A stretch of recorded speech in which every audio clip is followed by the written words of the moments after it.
bertemu dengan saya dalam legenda Kampung Tanah Ber. Teman-teman, ada yang tahu tidak tentang kampung ini? Tidak. Bagi orang Kawali atau Jatinegara, mungkin sudah ada yang tahu tentang kampung ini. Kampung ini terletak di pinggir Sungai Cimuntur, perbatasan Kawali Jatinegara. Nah, begini ceritanya. Konon ada dua orang pemuda bersahabat yang masih terikat tali persaudaraan. Mereka sama gagahnya, sama pintarnya, dan sama-sama juga sebagai seorang raja.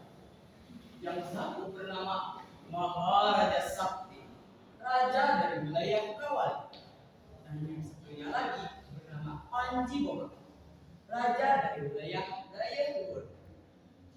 Waktu itu, dua raja muda tersebut sama-sama jatuh hati atau jatuh cinta pada putri Anjasari yang berasal dari Panjalu.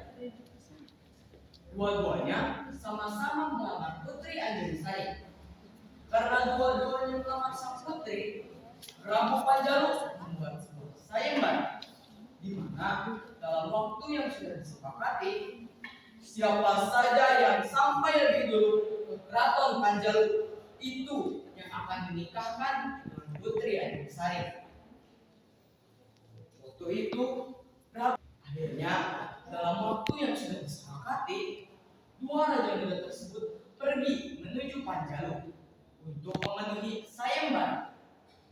Panji Boma dengan kesaktiannya pergi ke Panjalu menaiki kelopak bunga kelapa, atau dalam istilah Sundanya disebut sintung kelapa. Sedangkan Maharaja Sakti dengan kecerdikannya pergi ke Panjalu bersembunyi dalam satu baju kere milik Panji Boma. Di tengah perjalanan, ketika Panji Boma sedang beristirahat sebentar, Maharaja Sakti langsung melesat pergi menuju Panjalu. Akhirnya, yang memenangkan sayembara dan berhak untuk mempersunting putri Anjasari adalah Maharaja Sakti.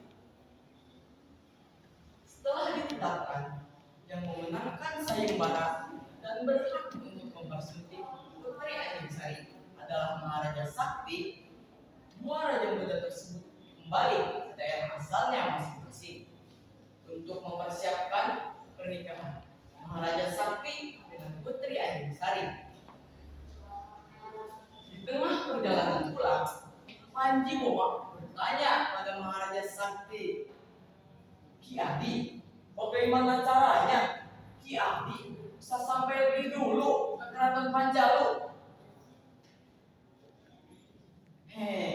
Maaf kakak, saya pergi ke Panjalu bersembunyi dalam satu baju kakak, jawab Maharaja Sakti sambil tersenyum.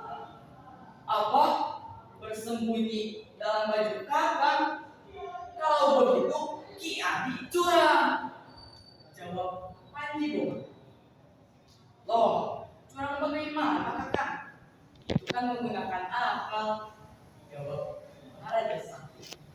"Tidak bisa, Ki Adi tetap curang." Panji Boma emosi, tidak bisa mempersunting putri Anjasari.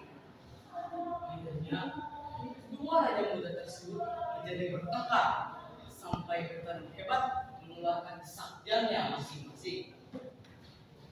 Akhirnya, Panji Boma mengeluarkan pedang saktinya yang menyebabkan Maharaja Sakti tewas di tangan Panji Boma. Ketika melihat Maharaja Sakti tewas, Panji Boma merasa sangat sedih dan menyesal telah mengumbar amarah yang membuat sahabatnya tewas. Jenazah Maharaja Sakti lantas dibopong, dibawa untuk dirawat semestinya. Sepanjang jalan, darahnya berceceran di tanah. Daerah yang terkena ceceran darah Maharaja Sakti tadi dikenal sebagai Kampung Tanah Ber. Kampungnya ini terletak di pinggir Sungai Cimuntur, perbatasan Kawali Jatinegara. Teman-teman, itulah asal-usul dari legenda Kampung Tanah Berebut. Dari cerita ini, kita bisa mengambil pelajaran bahwa mengumbar amanah dapat membuat kita menyesal nanti. Sekian cerita dari saya. Wassalamualaikum warahmatullahi wabarakatuh.